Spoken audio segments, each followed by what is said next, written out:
this thing. Hi, my name is Beth Hiley here for Board Game Geek TV at Gen Con 2014. I'm sitting down with Mike Fitzgerald. How are you? Good, and Beth. Steve Bonaparte of Stronghold Games. Hey guys, how you doing? And you guys have brought us this has been trending very strongly so far here at Gen Con, which is diamonds. And I believe you guys have sold out already, yeah? We sold out it took us a terribly long amount of time, about 3 hours, to sell out of all the copies we had. So, yeah, fantastic reception to the game in every way.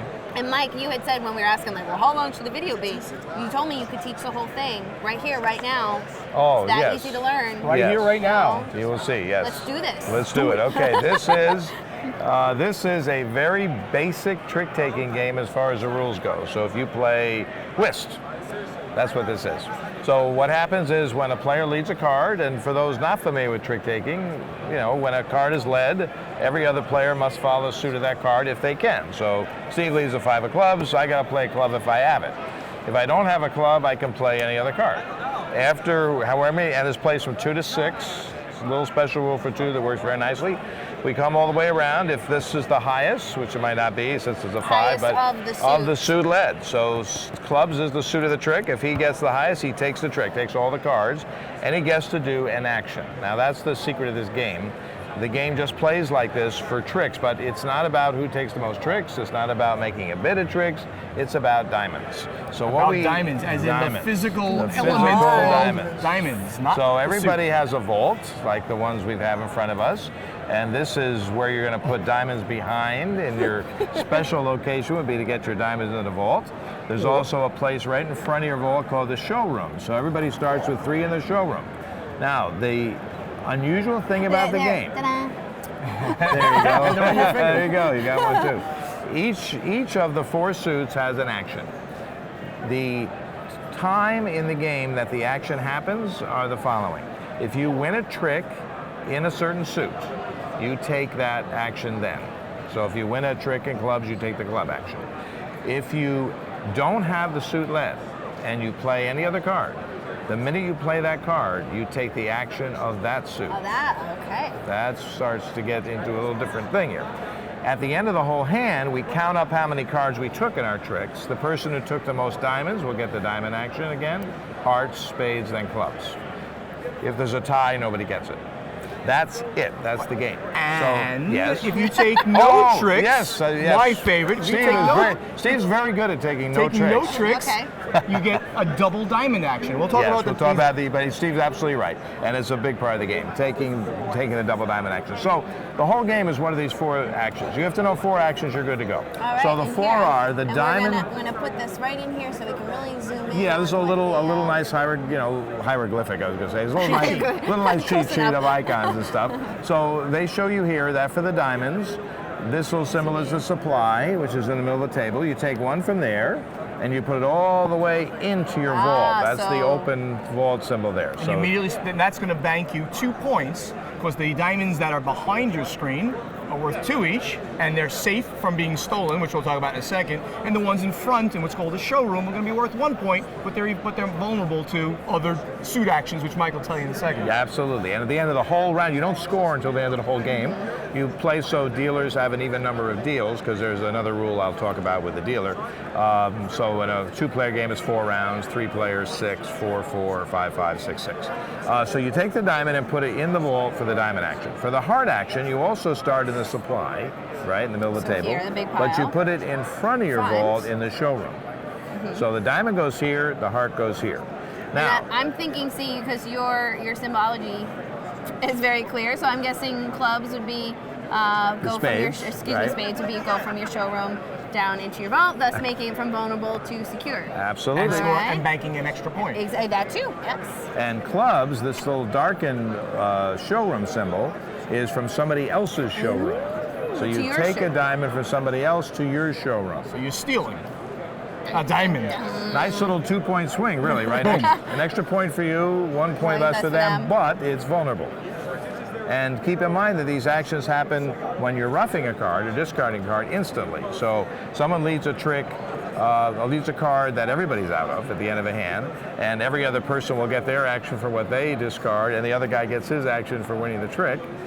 makes it very interesting, very sort of, back and And forth. now it's making sense that when you essentially shoot the moon, you collect no tricks. Yes.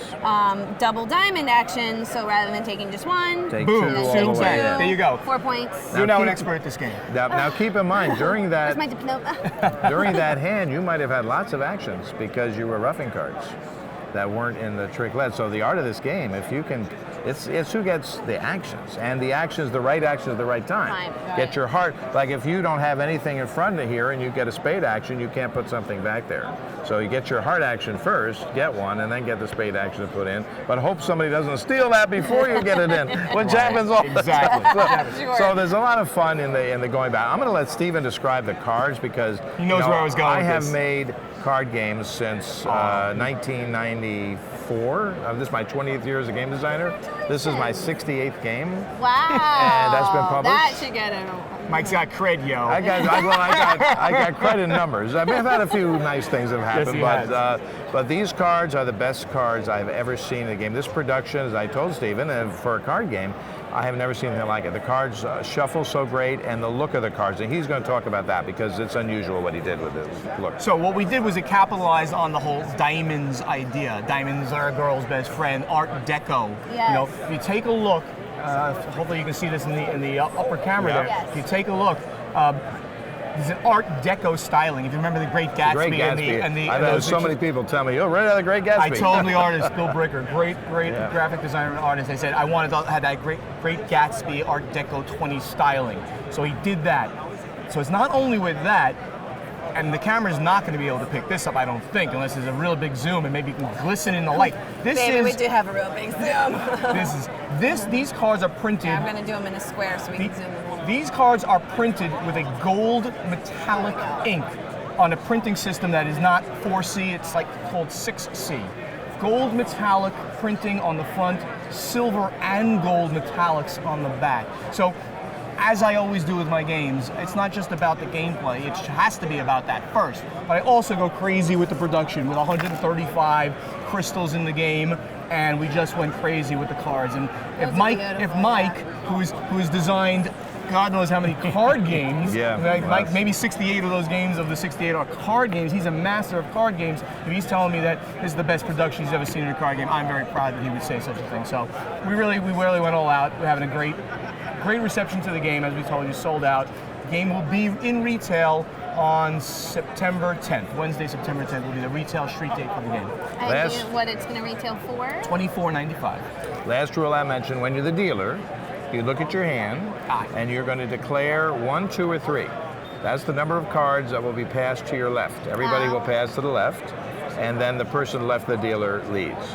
That gives you a chance to shape your hand, and so that's why it's important everybody will deal equal time. Right, so if you intentionally want to slough off and get none of a particular suit. I'm not playing against Beth because she now knows this game cold. I'm not going to beat her now. Yeah, there's a couple of There's guys. a lot of trick-taking games in our house. There you go. I think it was Matt Riddle and Ben Pinchback last night were talking to me about it, and Matt was so excited. He said, "Yeah, you void yourself as much as you can, and then you just pound the table with that suit that's exactly with right. that action Yeah. that you didn't have." And so. here's a great quote by the wonderful Tom Vassell, my arch gaming nemesis. I love Tom. But he said about this game, he played the prototype with Mike over at Origins, and he said, "You never have a bad hand in Diamonds.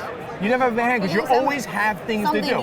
You're sloughing cards off, you're stealing people's stuff, you're getting stuff from your showroom into your vault. So you're always doing things in the game, even when you got these low cards and I don't think I can do much. No, you always have things you're going to be able to do." Nice.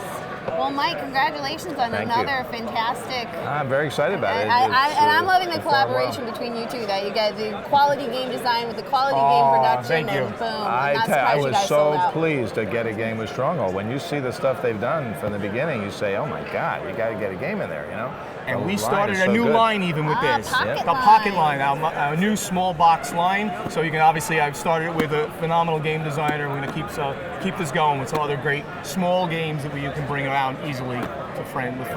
Well, thank you both for Thank bringing you, by Beth. Thank you. Show Diamonds. Thank you. So much. Bye.